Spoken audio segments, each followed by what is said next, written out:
This morning there were 7 processions making their separate ways to the Abbey.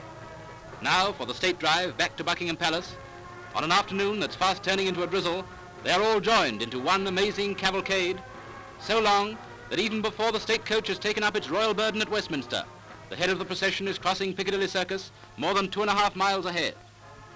Eros looks out from behind the safety of a wooden hoarding, because Eros isn't exactly designed as a grandstand. The first part of the procession is made up of the Colonial contingents, Burmese contingents, and one from each of the dominions. Passing below is the band of the Canadian government. Behind it, the Canadian Northwest Mounted Police.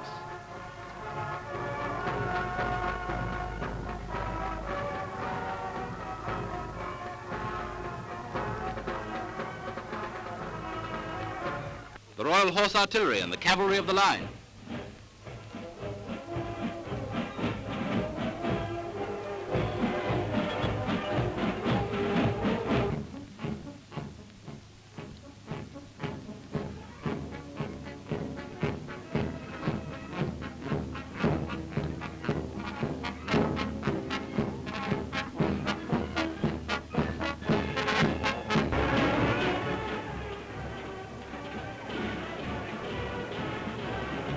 The band and pipes of the Scots Guards.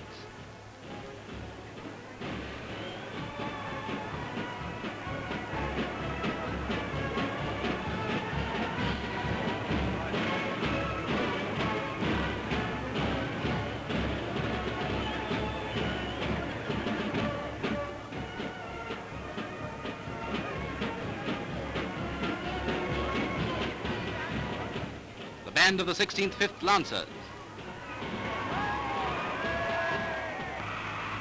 Also on horseback are the Indian orderly officers, the King's Air Force, Army and Navy aides, the Home Commanders-in-Chief, the Field Marshals, the Air and Army Councils, the Board of Admiralty and the Sea Lords.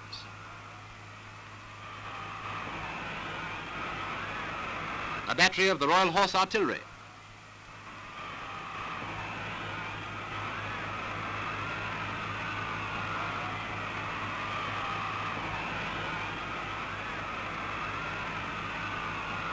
And marching superbly as ever, the Royal Navy.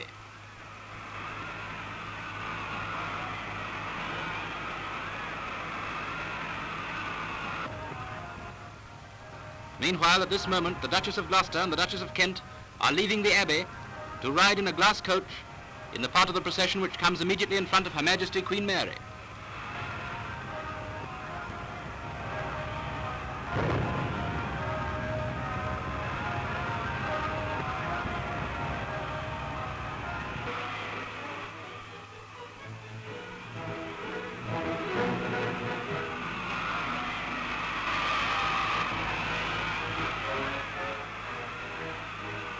Princess Elizabeth and Princess Margaret Rose come out to ride this time in the coach with their grandmother, Queen Mary. And now Queen Mary herself leaves the Abbey, after what must have been to her the supreme joy of seeing her son crowned, to carry on the tradition that she has so long and so nobly upheld.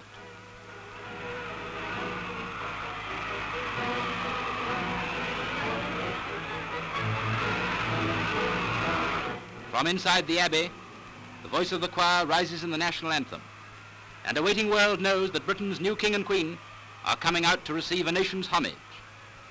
For the return drive, His Majesty is wearing the imperial state crown. In one hand he will carry the orb, in the other the scepter with a cross. Thus, with all the outward and visible signs of his sovereignty around him, His Britannic Majesty King George VI and his Queen leave the Abbey to ride for mile after mile through jubilating London streets.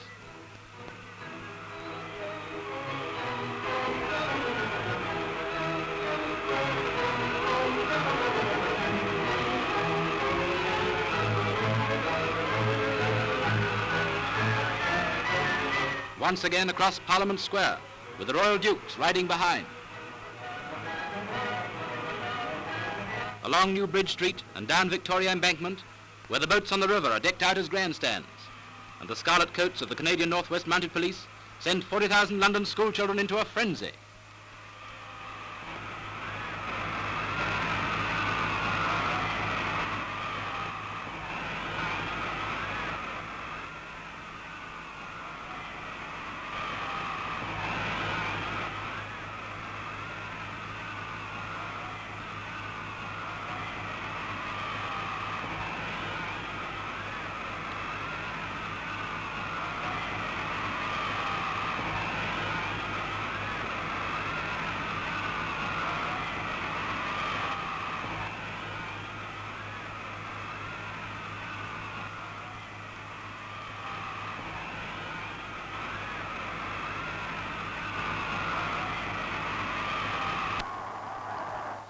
up Northumberland Avenue.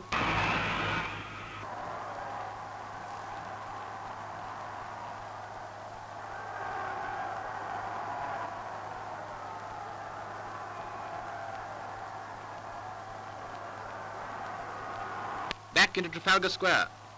And from high above the procession, to watch their marching is a joy.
Across Trafalgar Square and into Pall Mall, and on through some of the most famous streets of the city of Westminster, the Dominion Colonial contingents, the Royal Navy,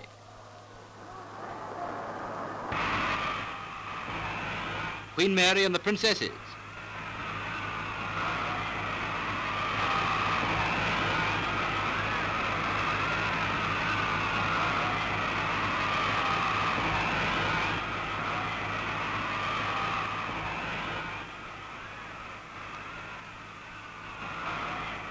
the Lifeguards,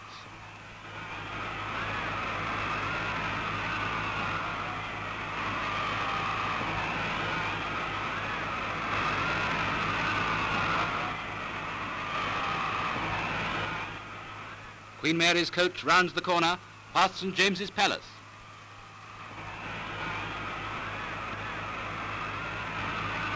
The King's aides,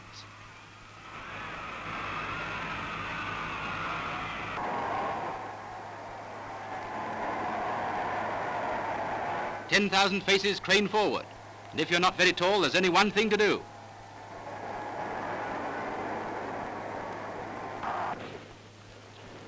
And finally, more than an hour after the head of the procession, the royal coach reaches Piccadilly Circus.